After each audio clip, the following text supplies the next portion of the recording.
Sawadee-ka, we're delighted you could join us for this Wednesday, September 9th, 2015 edition of Newsline.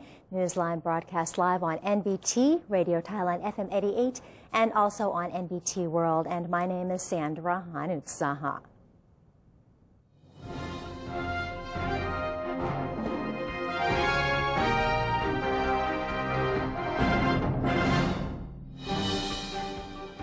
Welcome to today's segment of Thailand Moves Forward. In our first story, the Prime Minister has denied claims that he had manipulated the National Reform Council to vote to reject the draft constitution.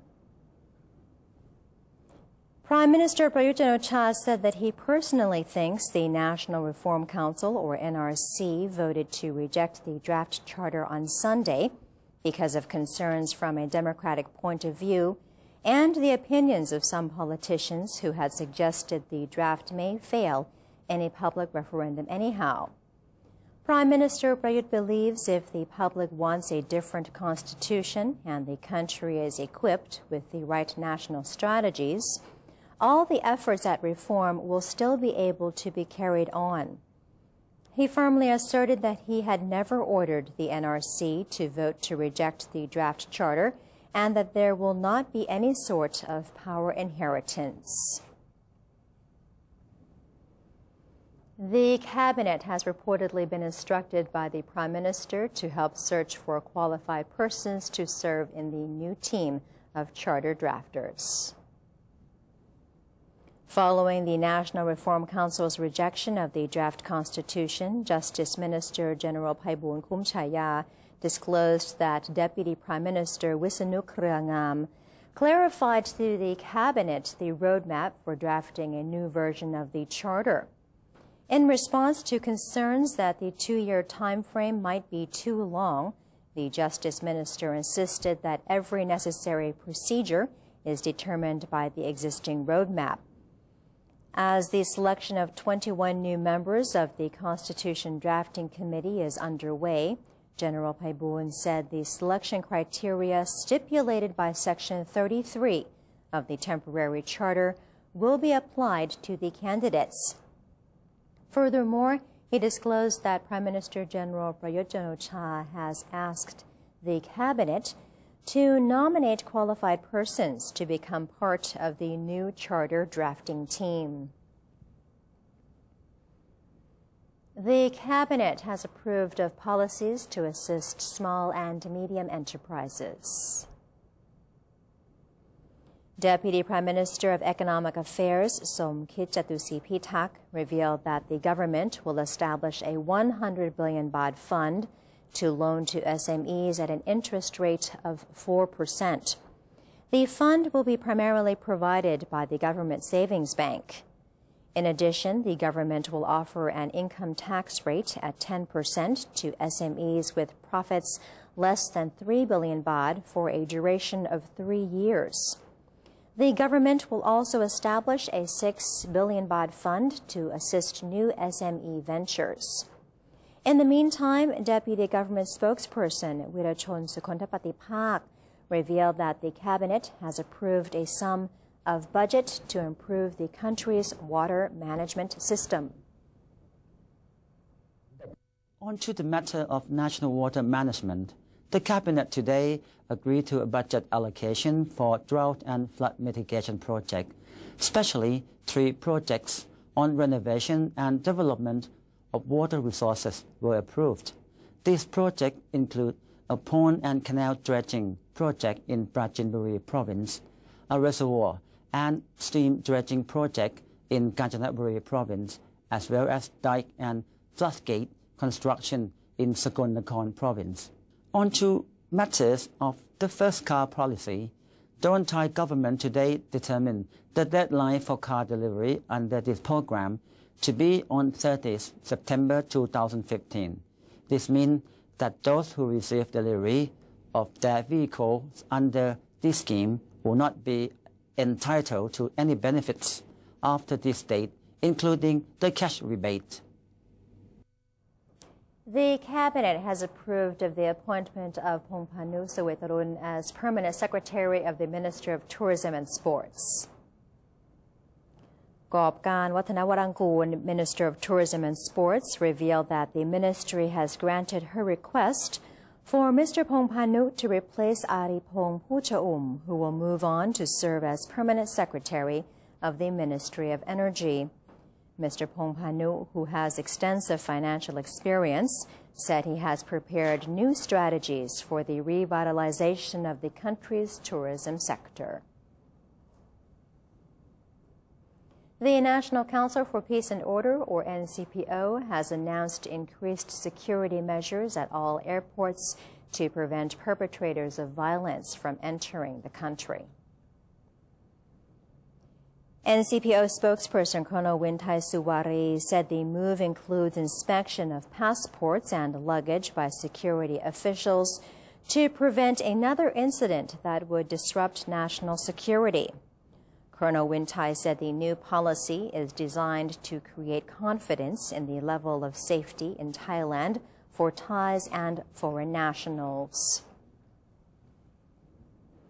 The Ministry of Foreign Affairs has confirmed that the Thai embassy in Turkey has not received any contact from one of the suspects of the Ratchaprasong intersection bombing, while reassuring that the relationship between the two countries remains strong.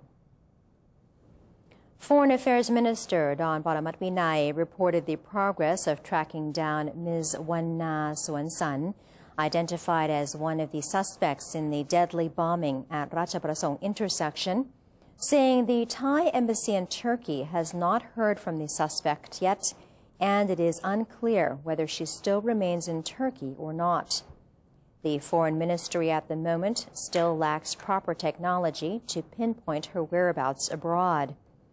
Previous investigations confirmed Ms. Wanna as a Thai national who was married to a Turkish man and was living in Turkey.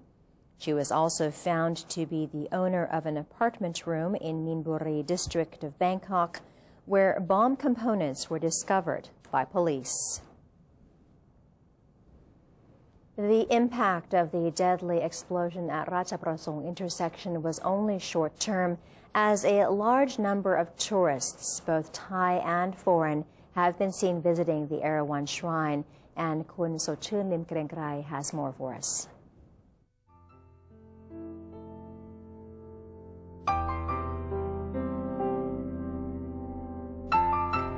The attack, which took place on the evening of August 17th at the Erawan Shrine, killed 20 and injured scores of people.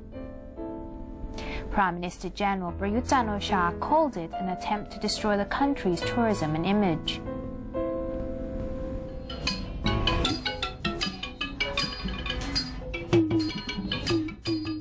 It was only a few days later when Thais and foreigners would go back and pay their respects to the Hindu shrine, in order to show their strength and unwillingness to let such a violent act wreck their spirits.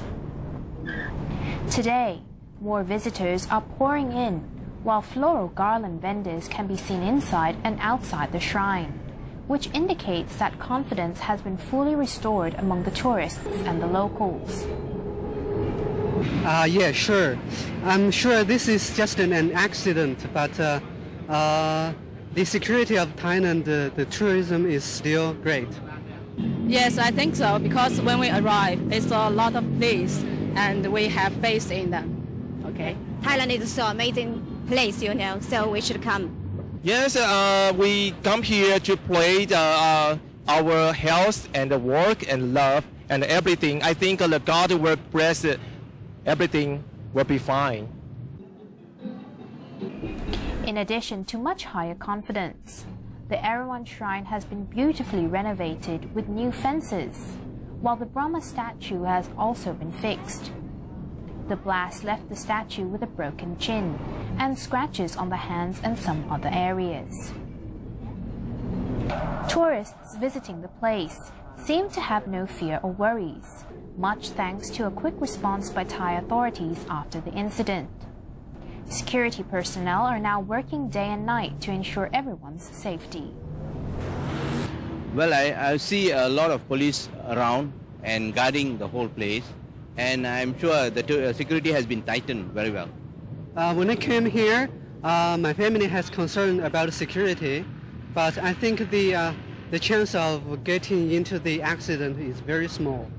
I feel kind of safe because no matter at the railway station or the subway skyline, the security guard, they are very helpful.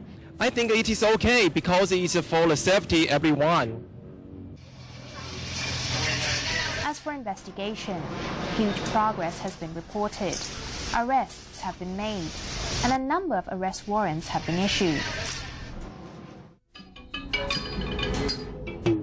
Members of the public, as well as families of the victims, hope that all of the perpetrators will be brought to justice and that the case will soon be closed. However, the sooner the case can be solved, the quicker the confidence on Thai tourism can be restored. This is Sochun Lim Green Guy reporting. Thank you to Kun So-chun for that report. And on to other news. The National Legislative Assembly, or NLA, has acknowledged a report on the suggested setting up of a new committee in charge of the country's forest policy, which is aimed at finding sustainable solutions against forest land problems. The NLA sitting on Tuesday, which was chaired by Vice President Surathai Leungbullechai, discussed the solutions for the country's forest land issues proposed by the Committee Overseeing National Resources and Environment.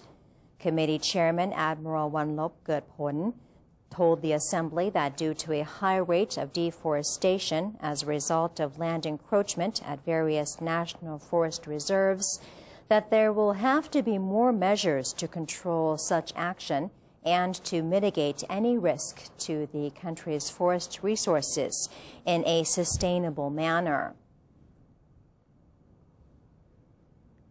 King Mongkut's Institute of Technology Lat Krabang, or KMITL, recently held the 6th award ceremony for Thailand's biggest nanotechnology innovation contest, and the winners received an award of royal cups from Her Royal Highness Princess Mahachakri Sirinthorn. NBT World has this report for us.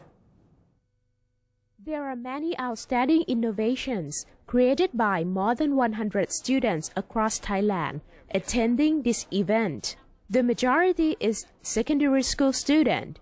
The winners received an award of royal cups from Her Royal Highness Princess Mahachakri Sirinthorn. The prizes were given to 3 types of innovation, including commercial innovation, creative innovation, and publicly beneficial innovation. The main purpose of this event is actually to expand the knowledge of science and technology, especially in nanotechnology. We mainly emphasize on secondary school students, but in the first few years we emphasize on the secondary school students. But until now, we focus on more than that. We focus to every people in this country to have creativity in science and technology, especially in nanotechnology. Mr. Anirudh is one of the outstanding competitors in the contest. His team created the first translucent stoneware in the world. His team finally got an Excellence Award of Creative Innovation. The translucent stoneware made from clay combined with nanotechnology that helps reduce the time taken in the firing process, which is different from other stoneware. This nanotechnology masterpiece is currently available on the local market. However, this translucent stoneware still needs new designs and more marketing channels. Our innovation encourages the development of skill by local laborers. It's eco-friendly because we use natural clay and is good for academic advancement. KMITL intends to promote nanotechnology by holding the biggest innovative contest in Thailand. Even though nanotechnology is relatively new to our society, the number of people attending the event has shown that Thailand is apparently interested in advanced technology. The innovative works by students and people generally were not only for academic purposes, they also have a practical benefit to society in terms of both the environment and the economy. I am Asmatin Gokgao, reporting for NBT World. And that is the end of today's edition of Thailand Moves Forward. It's time for us to take a look at the exchange rates and commodity prices, and we'll see you just after a quick break for more of Newsline.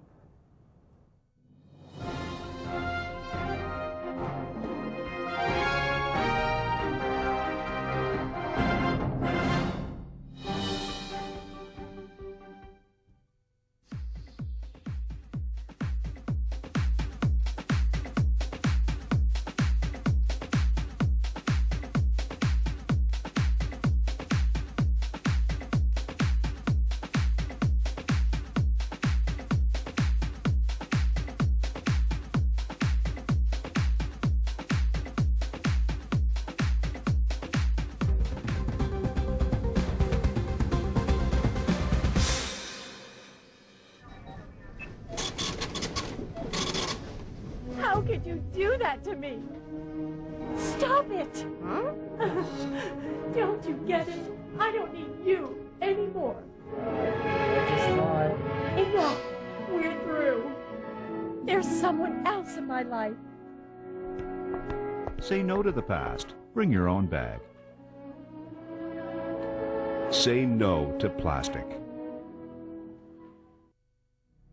To maintain a strong nation, Thailand is promoting 12 core values for the good of the people. The 11th core value: keeping physical and mental strength, unyielding to evil powers or desires, having a sense of shame over guilt and sins in accordance with religious principles.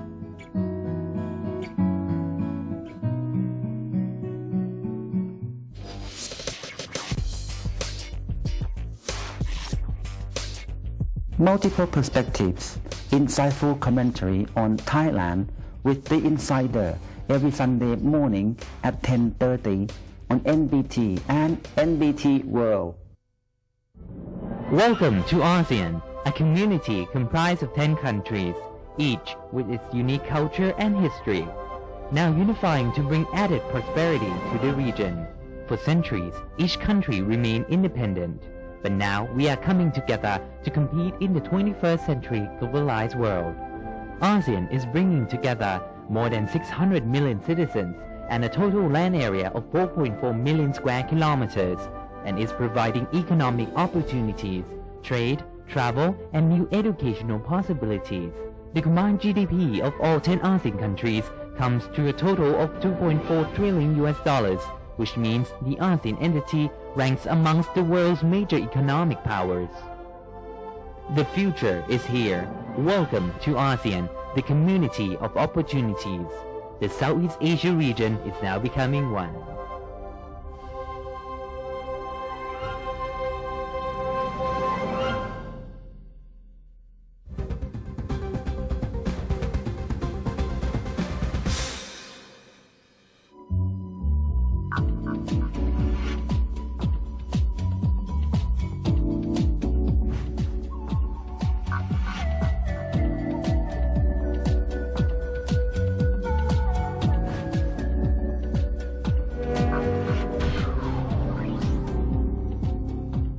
Thank you for watching Newsline. A special photo exhibition has been organized to mark the Diamond Jubilee, that is, of Jankasem Ratchapat University.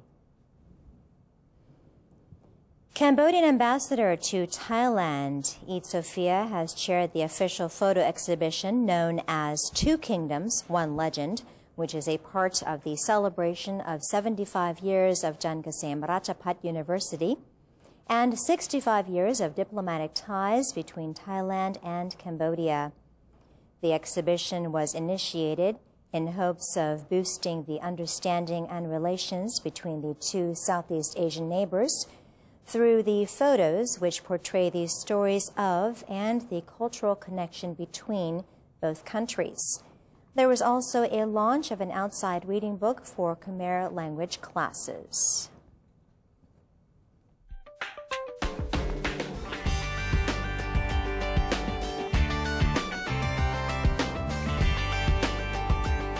On to news from elsewhere in the world. As darkness fell in Austria on Tuesday night, crowds of migrants continued to arrive at Vienna's Westbahnhof train station. Hundreds arrived on trains from Hungary throughout the evening and were given food and drink at one of the platforms in the station. The crowds included families with small children, many of whom looked exhausted after their long journey. Buses were also put on, reportedly to take migrants to a refugee center in Deggendorf in southern Germany. There were no officials available to confirm who had organized the buses or where they were going. And over a dozen rare white lion and Siberian tiger cubs were let loose to frolic and play with delighted visitors at a safari park in Crimea's Vologorsk town on Saturday as part of a local campaign to raise awareness about the protection of wild animals. Visitors were given the chance to hug and pet the adorable cubs who ran around sniffing their new visitors, climbed over each other, and stretched on the grass. Taigan Safari Park Director Oleg Zubkov told Reuters TV that the event aimed to raise awareness against the hunting of endangered wild animals. 6 rare Siberian tiger cubs and 8 white lion cubs garnered oohs and ahs from visitors who vowed they would stand against animal hunting.